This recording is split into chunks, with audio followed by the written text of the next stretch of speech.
Makanya Allah bertanya kepada Muhammad, wa yas'alunaka 'anir ruh qulir ruh min amri rabbi. Muhammad, mereka bertanya kepada dirimu, hai Muhammad, tentang ruh. Siapa ruh itu? Siapa hakikatnya? Mereka bertanya kepada engkau, hai Muhammad, tentang ruh. Katakan, hai Muhammad, bahwa ruh itu adalah urusan aku, kata Allah. Itu makna secara harfiahnya. Padahal ayat itu ada makna zahirnya, ada makna batinnya. Wa fi kulli ayatin zahrun wa batnun. Setiap ayat dari Al-Quran itu ada makna zahir, ada makna batin. Ada makna yang tersuratnya, ada pula makna yang tersiratnya. Yang tersirat itu letaknya di dalam yang tersurat. Hakikat itu ada di dalam syariat. Kalau kita ingin tahu hakikat, buka kulitnya. Tanggalkan syariat itu, pasti nampak isinya, nampak hakikat di situ. Kalau kita ingin tahu makna yang tersiratnya, tanggalkan makna yang tersuratnya, maka nampaklah makna yang tersirat. Lalu apa makna yang tersirat dari bahasa ruh ini? Wa yas'alunaka 'anir ruh qulir ruh min amri rabbi. Mereka bertanya kepada engkau, hai Muhammad, tentang ruh. Katakan, hai Muhammad, bahwa ruh itu tiada lain adalah aku. Apakah yakin begitu saja Bapak Ibu memahami itu? Tentu tidak ada prosesnya. Likulli syai'in bisababihi. Tiap-tiap sesuatu pasti ada sebabnya. Kenapa Ustadz mengatakan bahwa ruh itu secara hakikatnya tiada lain adalah aku? Kalau ruh itu tiada lain adalah aku, ya akulah itu. Tapi ada prosesnya di sana. Tak mungkin langsung percaya aja kita di situ. Inilah orang yang duduk pada iman dalil. Iman ilmal yakin. Baru dia yakin, baru dia paham kalau ada bukti dan dalilnya, di mana prosesnya itu. Tak mungkin Bapak Ibu bin Salah bin Abdrakadabar langsung jadi gajah, nggak bisa dia. Mesti tahu kita rahasianya. Kenapa ruh itu dikatakan tiada lain adalah diriku? Maka siapa ruh itu yang sebenarnya? Dia mesti pahami. Rupanya yang dikatakan ruh itu, inilah yang disebut namanya dengan sifat. Sifat. Kalaulah ruh itu adalah sifat, sifat yang mana yang dimaksudkan bahwa ruh itu sifat? Sifat itu maksudnya sifat ma'ani, Bapak Ibu.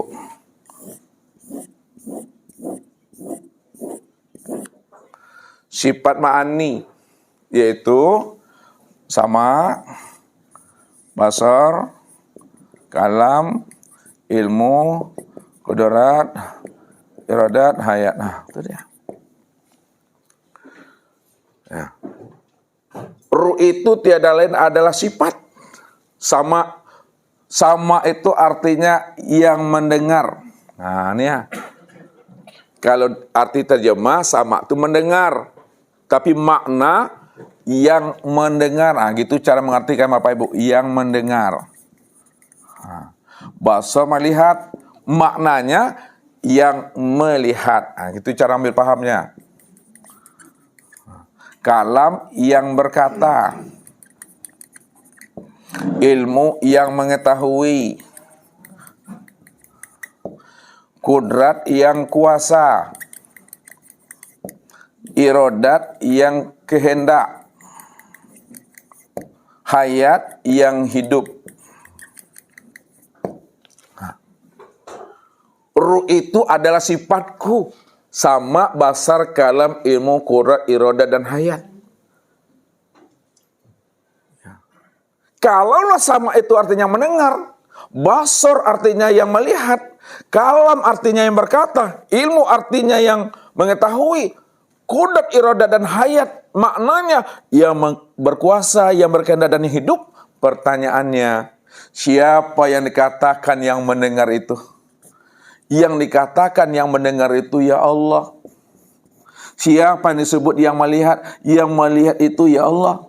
Siapa yang katakan berkata ya Allah? Siapa yang disebut yang mengetahui ya Allah? Siapa yang katakan yang kuasa ya Allah? Siapa yang dimaksud yang berkehendak itu adalah Allah. Dan siapa pula yang katakan yang hidup itu adalah Allah. Kalaulah yang sama basar kalam, ilmu, qudrat, iradat dan hayat itu adalah Allah, maka disitulah dikatakan oleh Allah, siapa sifat itu? Sifat itu tiada lain adalah zat. Siapa zat itu? Zat itu ya aku. Siapa aku? Aku inilah yang bernama Allah. Disitulah rahasianya. Wa sifati la ghairi. Sifatku itu tiada lain adalah diri aku tuh. Disitulah Allah mengatakan innani anallah la ilaha illa ana. Sesungguhnya aku inilah Tuhan yang bernama Allah. Tidak ada yang wujud, tidak ada yang sama basar kalam ilmu qudrat iradat dan hayat, melainkan yang sama basar kalam ilmu qudrat iradat dan hayat serta yang wujud itu hanya aku semata-mata. Rupanya Allah itulah nama daripada zat itu Bapak Ibu. Fazalikumullahu rabbukumul haq. Fazalikumullahu rabbukumul haq.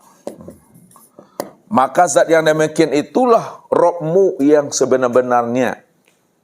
Nah, maka zat yang demikian itulah Allah Rabbmu yang sebenar-benarnya. Maka Allah itu Bapak Ibu nama daripada si aku itu. Si aku itu namanya adalah Allah. Maka Allah itulah nama daripada aku. Aku itulah yang dikatakan zat diri. Ini juga sebutan rupanya Bapak Ibu. Siapa yang bertuhan dengan asma, bertuhan dengan aku, tapi dia tidak mengenal siapa si aku yang bernama Allah itu. Apa kata Nabi? Man abdal asma dunal makna fahuwa kafir. Barang siapa yang bertuhan kepada nama, bertuhan kepada lafaz Allah, bertuhan kepada huruf Allah, alif lam lam ha, tapi dia tidak mengenal diri yang bernama Allah itu adalah suatu kekafiran. Padahal setiap nama, setiap kata aku, kita mesti jelas orangnya. Amanah yang dikatakan aku yang bernama Allah itu. Aku yang bernama Allah itu Bapak Ibu. Inilah dia Bapak Ibu. Yang tidak pernah bisa disebut la sautun wala harpun.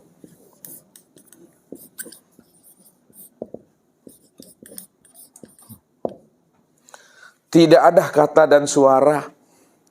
Tidak mampu akal pikir dan lisan untuk menjelaskan dan menganalisanya. Karena dia bukan huruf, dia bukan kata-kata, dia bukanlah lafaz dan suara. Dia yang tidak pernah bisa disebut, tidak bisa diungkapkan, tidak bisa dijelaskan. Disitulah rahasianya, dirinya yang kosong itu tidak bisa dijangkau dengan ilmu pengetahuan. Tidak bisa dianalisa dengan akal pikiran. Berlian pun otak kita, cerdas pun akal pikir kita. Cerdasnya akal pikir kita, berlian pun otak pikir kita. Tidak mampu menggapai, menjama akan rahasia diri Allah itu. Karena dia tidak bisa diungkapkan dengan kata-kata. Maka makna la sautun wala harpun itu hanyalah suatu istilah untuk memberikan keterangan dan pemahaman bahwa dia tidak bisa dijangkau dengan huruf dan kata-kata. Semakin Bapak Ibu paning aku, semakin dekatlah kita dengan Tuhan itu. Semakin tidak mengerti kita tentang dirinya, semakin dekatlah kita dengan dirinya. Lalu kenapa dia bernama Allah?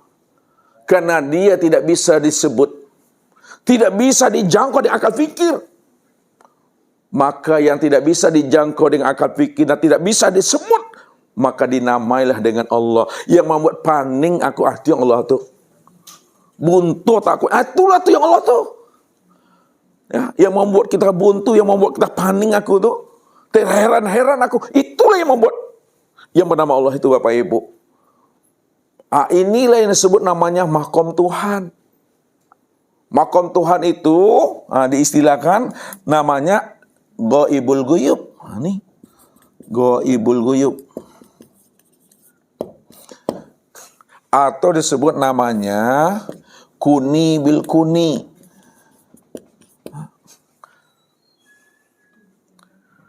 Apa maknanya Ghaibul Ghuyub, Kuni bil Kuni itu? Dia hanyalah memberikan pemahaman bahwa dia itu adalah kosong. Kalau dibilang kosong, rupanya Allah itu bukan kosong. Allah itu di balik yang kosong. Kalau dikatakan Allah itu di balik yang kosong, rupanya Allah itu bukan di balik yang kosong. Allah itu adalah rahasia di balik yang kosong itu. Rupanya Allah itu bukanlah rahasia di balik yang kosong itu. Allah itu sebenarnya adalah hakikat rahasia di balik yang kosong itu. Oh, rupanya bukanlah Allah itu rahasia hakikat di balik yang kosong itu. Itulah paning aku. Yang paling aku itulah dia tuh. Oh, yang dia, bukanlah dia di balik kata dia itu. Di balik itu dia. Asailah. Bukan asailah itu, di balik asai itulah dia. Itu kan paning aku kan, nggak bisa dijangkau dia. Tapi dia wujud. Dia nyata, dia terang dan jelas. Kalau dia wujud nyata, terang dan jelas, kenapa tidak bisa kita kenal? Kenapa tidak kita bisa ceritakan? Karena dia belum menzohirkan dirinya. Dia belum menampakkan dirinya. Dia belum mentajalikan dirinya. Contoh Bapak Ibu. Ini apa namanya Bapak Ibu? Spidol. Wujud kayak ini? Terang dan nyata kayak ini? Bisa Bapak Ibu lihatnya?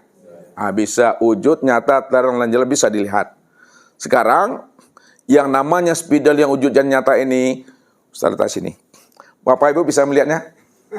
Bisa melihatnya?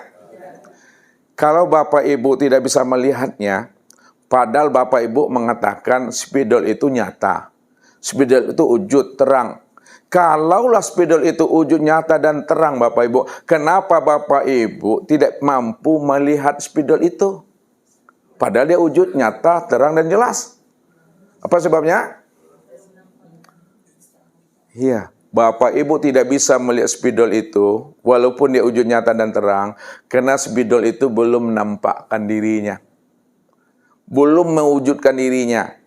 Kapan spidol itu bisa Bapak Ibu lihat, bisa Bapak Ibu kenal?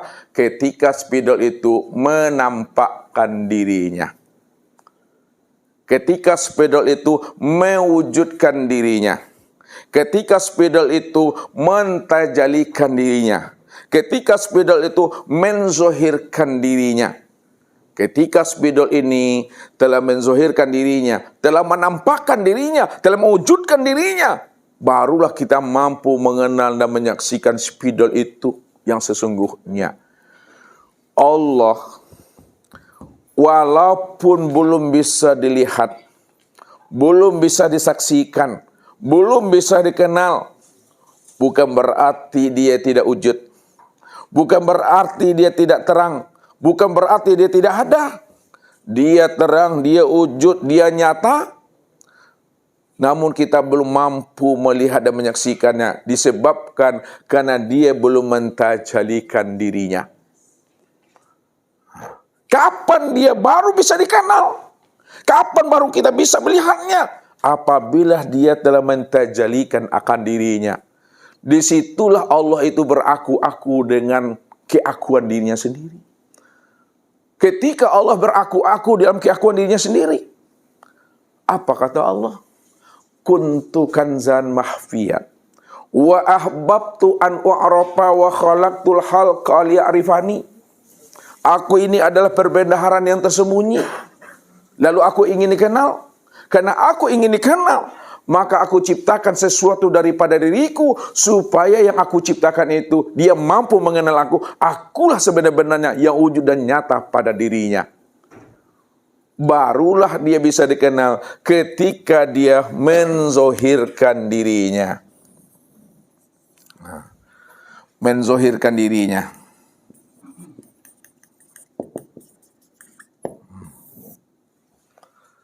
Kalau dia belum menzohirkan dirinya, dia belum mewujudkan dirinya, maka dirinya nggak bisa dikenal, dirinya nggak bisa disebut.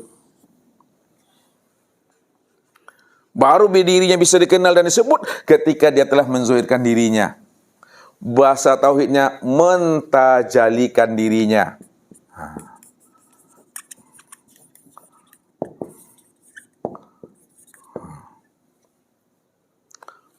Apa yang ditajalikannya? Apa yang dizohirkannya? Yang dizohirkan dan ditajalikannya dari dirinya ini, inilah dikatakan nama dengan nur. Nah, Bapak Ibu, nur. Apa kata Allah? Khalaqtuka li ajli. Khalaqtuka li ajli.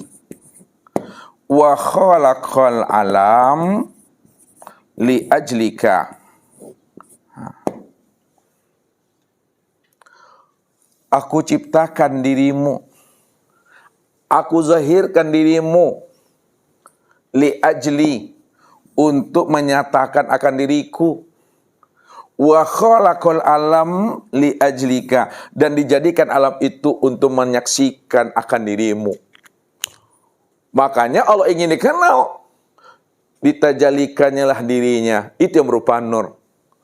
Kenapa Allah mentajalikan dirinya berupa nur? Supaya li ajli, dengan adanya nur itulah aku mampu memandang, akan menyaksikan akan diriku sendiri. Rupanya nur inilah yang dikiaskan, nur inilah yang disebut namanya dengan sifat, Bapak Ibu. Ini dia. Nur inilah yang disebut namanya dengan cermin. Nur inilah yang disebut namanya dengan gambaran. Nur ini disebut namanya penampakan. Nur ini yang disebut namanya Ainullah. Ainullah. Nur ini yang disebut namanya dengan Wujudullah. Nur ini yang disebut namanya bahagian itu. Ya.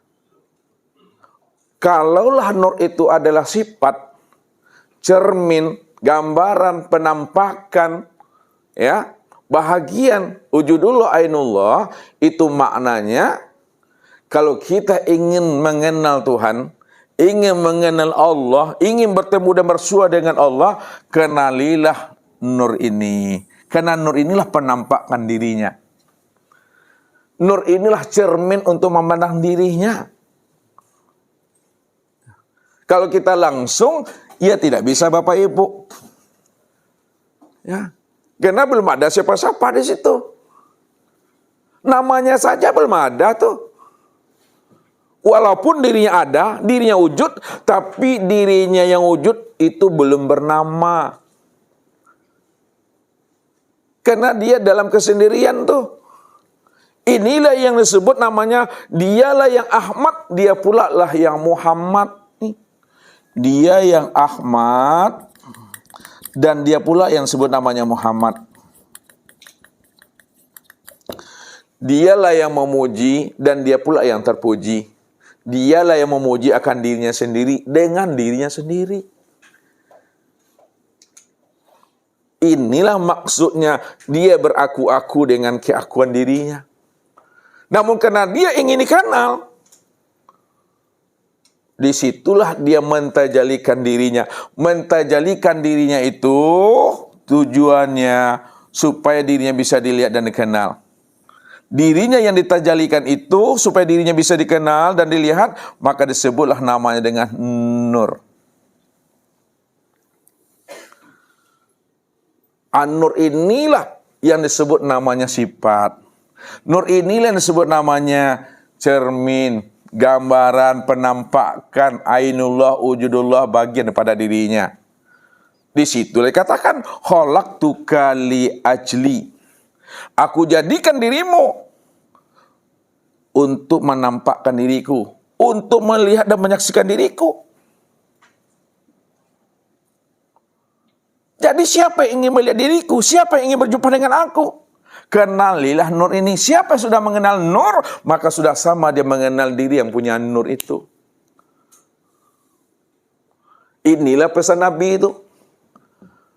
Wahai Umar, atadri man ana? Wahai Umar, engkau tahu enggak siapa sebenarnya aku ini? Ana la adri ya Rasulullah. Allahu a'lam bi rasulih. Aku tidak tahu ya Rasulullah siapa sebenarnya dirimu ini ya Rasulullah. Cukup Allah dan Rasulnya sajalah yang tahu dan paham. Lalu ketika itu apa kata Umar? Hai Umar, man ro'ani faqad ro'al haq.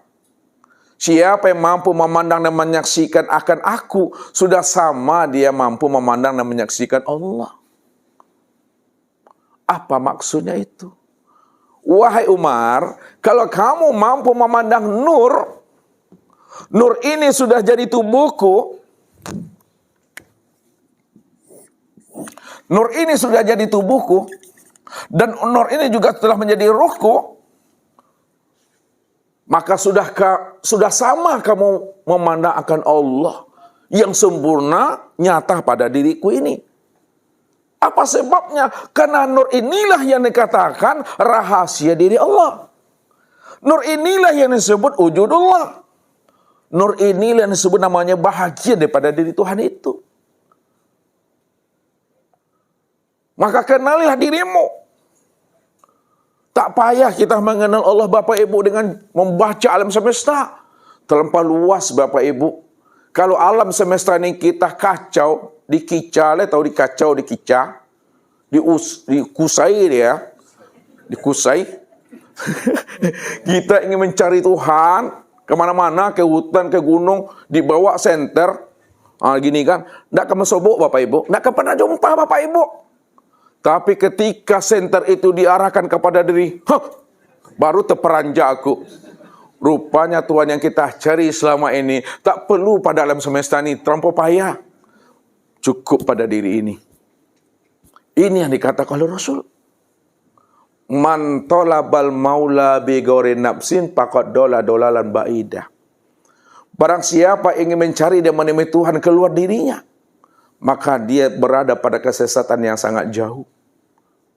Tapi siapa yang mau mencari Tuhan pada dirinya sendiri, maka disitulah dia akan mampu menyaksikan Tuhan itu. Bahwa Tuhan itulah sebenarnya yang dirinya, dan dirinya itulah nyatanya akan diri Tuhan itu. Disitulah Allah mengutarakan al-insanu siri wa ana sirahu. Al-insanu siri wa ana sirahu. Insan itu adalah rahasiaku dan akulah sebenarnya rahasianya. Al-insanu nafsi wa ana nafsuhu. Insan itu ya diriku, nafsi, wa ana nafsu, dan akulah dirinya itu. Maka inilah yang dimaksud oleh Rasulullah itu. Hai Umar, man ro'ani faqad do'al haq. Kalau kamu sudah mampu memandang diri aku ini, yaitu namanya Nur Muhammad. Nur Muhammad itu sudah nyata pada tubuhku. Nur Muhammad itu telah zohir dan nyata pada ruhku. Sedangkan Nur Muhammad itu adalah rahasia Allah. Tempat memandang wujud nyatanya Allah. Kalau kamu dah paham siapa dirimu, maka kamu dah mampu memandang Allah. Satu wujud, satu rupa, satu nama, satu rahasia pada diri. Itu adalah Allah.